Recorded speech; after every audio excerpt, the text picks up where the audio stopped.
Hello and welcome to your relationship purpose reading. So what we're going to do today is we're going to crack into both sets of energy. So for the record, your energy is reflected on the inside wheel and your partner's energy is reflected on the outside wheel.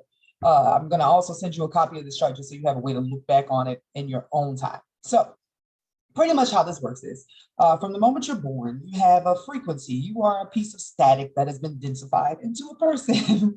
So with that being said, when you're a human radio receiver body, right? Because all you're taking in is frequencies and putting out are frequencies. When your energies, which are reflected here, meet this person's energies, the whole storyline of your relationship is reactivated and your energies pick up right where they left off, right? So what I'm going to do is I'm going to explain how the energies work together, how they're affecting one another, going through each piece of the chart here. So first and foremost, it's important to know that when somebody's planets into your houses, they activate that house and that particular theme of that. And this goes both ways. So there are always multiple levels of how your energies are interacting with each other, right? So outside of just the house overlays, which are how the planets into your houses and how they make you feel, we have these things here. You see the Pluto and Pluto, that's called a conjunction. So anytime you see that two planets are in the same sign or right next to each other like that, know that your energies are like right on top of each other. You are creating a very direct change. And you guys have several points here where that is happening. And that's what we're going to get into today. So I'm going to start by focusing on yours, starting at your ascendant. Now, keep in mind, this is who you are to the world, the path you came to take, the mask you wear. For you, immediately, your point of transform is in the front, the foremost. You are the source of your own power and sort of your own trouble, if you will. Like you're one of those people who does makeovers. You might look different all the time. Every time a big event happens in your life, you change your look. So that's where your partner's energy kicks in. This immediately is a relationship that is transforming you. And you guys got to check the sign that this is in. This is Sagittarius. So this is a change in your belief systems, the way that you feel about everything that you have felt outside of your family. Because the Sagittarius is like the opposite of the energy of the Gemini. Gemini is what you learn around your family and where you grew up. The Sagittarius is what you learn through experience out in the world. So he is immediately triggering your desire for change, your desire to be Dora the Explorer and see more in the world, first and foremost. And you're doing the same for him. Although in his chart, you're hitting his 12th house, which means this was a change in his belief system that was required based upon a desire that he had for himself. So in other lives, religion could have ruled his life. And in this life, you're going to tell him, hey, fuck it, let's just do whatever we want to, right? That's a cool connection. So next we have your Juno. Juno is the soulmate marker. And for you, you see it's in your first house. So in some ways you are sort of kind of your own soulmate, which is cool because he's sort of kind of his own soulmate too. And when you guys get together, boom, that's soulmate on soulmate action, just in who you are, something that you guys felt immediately. So it's probably a very familiar connection when you ran into each other. The important thing about this is both of you guys came together with the goal of creating a family. That's what this Capricorn is about. You guys being on the same page about family and money and just really wanting to build something for yourselves. The next part of this that makes this really like super cool is your Chiron on Chiron. And these are your wounds, what you have to experience in this life, a pain that you have to overcome in order to help other people overcome, right? So with your wounds conjunct or working together, you're healing each other. And in this case, it's in his house of self. So it's like fixing any wounds that he has around feeling like he can't run his own business, because this is definitely an entrepreneur, somebody who has managerial skills, right? But your Chiron is in your second house of money. So you're not good with money. It's like either money keeps flowing through your hands, you keep spending it, or you just can never keep it. You guys are working through that together. More than likely creating a business together so you guys can create enough money to have the family that you want to have, because that is really important to you guys too.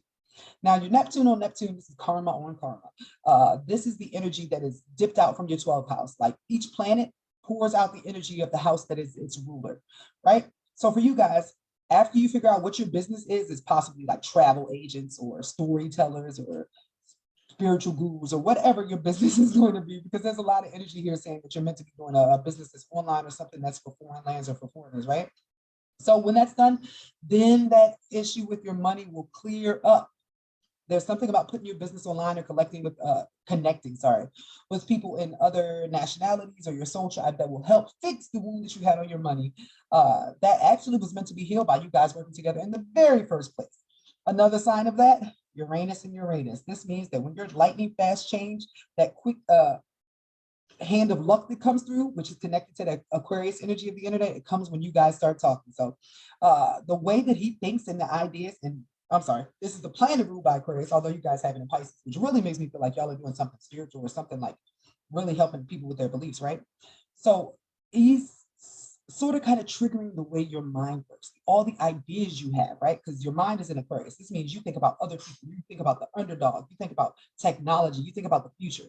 The way he gets his insights and you get your insights, since it's almost at the exact same degree and hitting your sun, you guys are like channeling the same ideas that you're supposed to be making come into reality to share with other people. And these ideas can be film, music, dance, photography, anything that allows you to take those wild conversations that you guys have when you're in private and turn them into something that would actually make money for you, because that's what this is about. This is a meeting of the minds for you guys that will allow you to share for the way that you earn your money, which is sort of cool. So over here, we got your moon, which is a representation of your feelings, and Venus, which is a representation of your values, how you earn money, right? For you, those are in his house of communication. So you inspire the fighter, the warrior in him, and also trigger who he is at the core, which is sort of a leader, somebody who really wants to get stuff done. Now, the interesting thing here is his North Node, which is the point that he is coming to, what he's meant to do in his life. And it's really important for me to mention that he came to make a name for himself in his career, and then come home and enjoy his life with his wealthy family. And that's what you're meant to do with him, by the way, because your North Node ends up in his fourth house. You're meant to be a part of his wealthy family. That's important to note. Your unique genius is meant to help get him there. That's your palace, by the way. This also sort of means, since that North Node ends up in the fifth house, that there are some children that are meant to land in here. Something about the children you have actually pushes off the house that you guys are creating. The house that you're creating is like a hippie house, something very different from what he grew up with and possibly what you grew up with. That was a house where you felt like you had to be protectors. It might have been loud. You might have had to deal with violence. But this house is all about like weed, wine, art, just a very hippie environment that you create with your very, very artistic, out of the box children.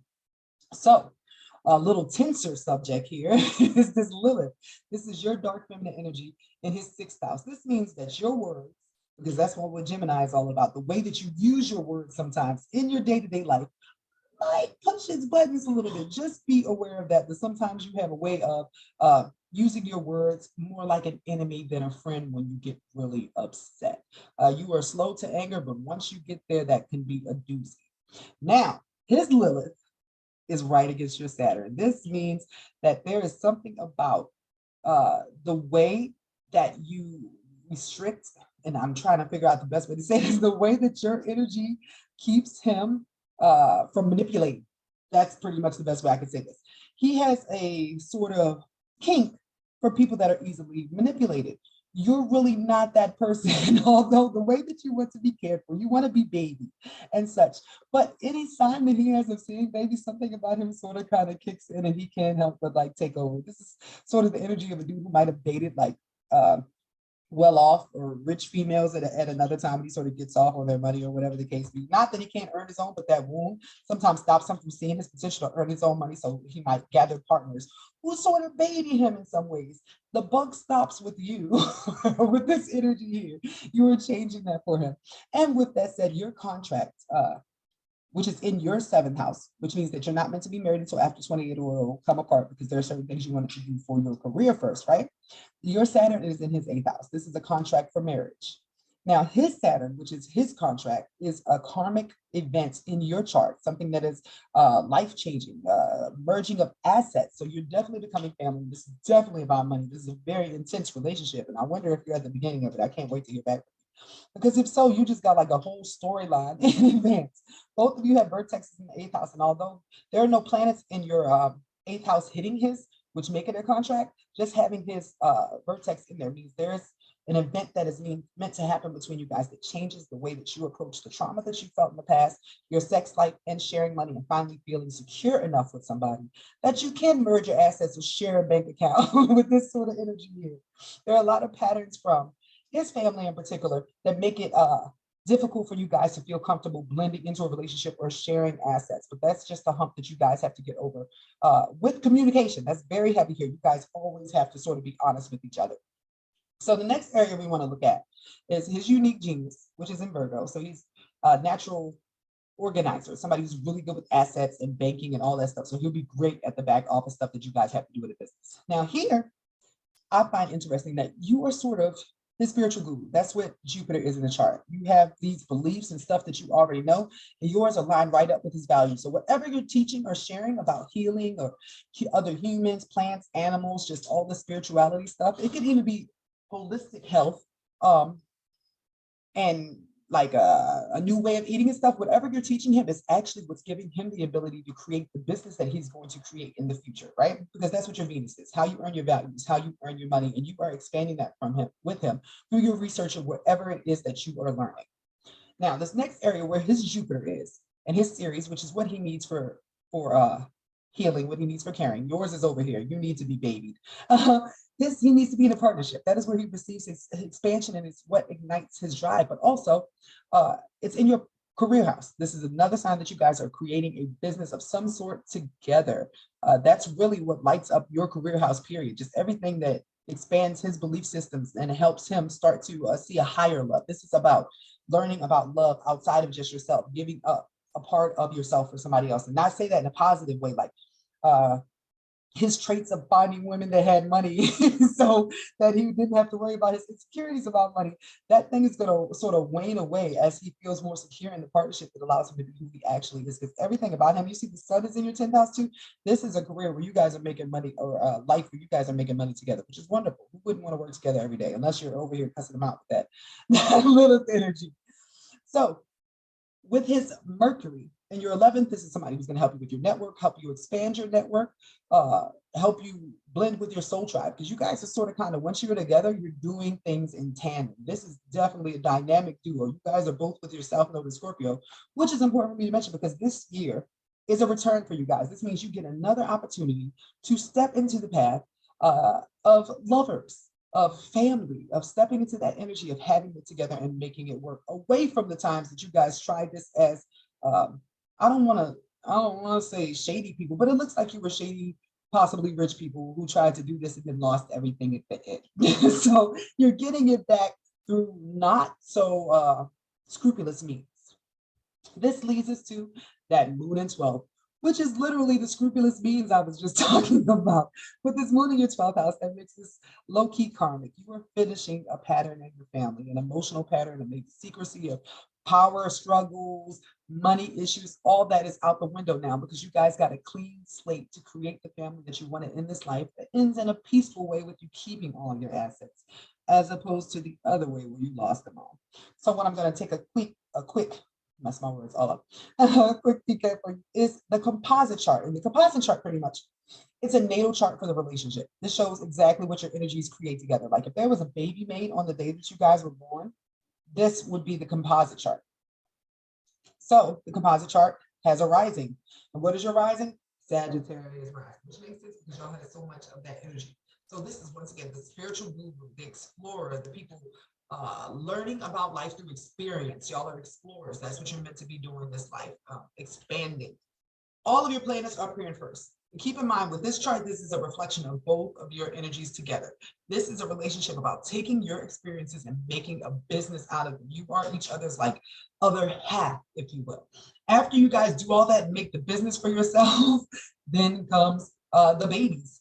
Because that's the main goal, to have kids, to have a peaceful family, to create a life by your own terms, to earn money based upon what you were supposed to have if it had not got lost, because like sort of the Sonic coins got knocked out of you. That's like my favorite term. And this relationship was held off until you guys were both in a position not to mess it up as you did many other times before. There's so much passion and fire in this relationship. I'm sure that you guys will have a wonderful time creating this family and career for yourselves in the future. So thank you so much for this opportunity. And I can't wait for your feedback.